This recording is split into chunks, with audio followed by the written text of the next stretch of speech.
Le Consumer Electronics Show a ouvert ses portes ce jeudi à Las Vegas, aux États-Unis. Plus de 100 000 professionnels d'une centaine de pays sont présents à ce rendez-vous annuel de l'électronique grand public. Comment la technologie peut-elle aider à résoudre les plus grands défis de notre monde? C'est sur cette question que les organisateurs de cette édition 2023 ont dit vouloir mettre l'accent. Je pense que la technologie, envisagée à des fins utiles, est une excellente façon de voir les choses.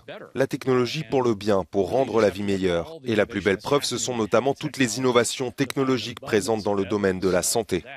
Il existe par exemple de nombreux appareils de santé intégrant l'intelligence artificielle, comme ce mini-détecteur de virus.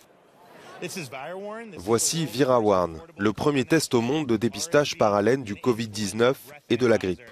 Son prix est abordable et ce test fournit un résultat en moins de 60 secondes. Vous soufflez 2 fois dans l'appareil et un voyant s'allume en rouge si vous êtes positif et en vert si c'est négatif. Cet exosquelette, lui, permet de passer facilement de la position debout à la position assise sans avoir besoin de chaise. Je me sens très bien, c'est confortable, oui. Le métaverse est évidemment de la partie. De nombreuses entreprises dévoilent au salon de Vegas leurs dernières offres en matière de réalité virtuelle et augmentée. Couleurs, formes, fonctionnalités, il y en a pour tous les goûts. Ce masque, par exemple, vous permet de vous isoler pour converser.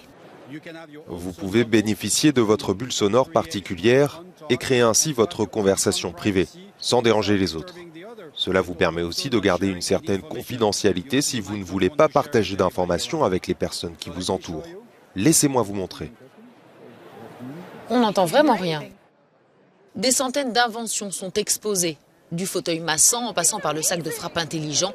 La totalité des stands de ce salon couvre plus d'une vingtaine d'hectares, mais la fréquentation reste cependant encore inférieure à celle d'avant la crise sanitaire.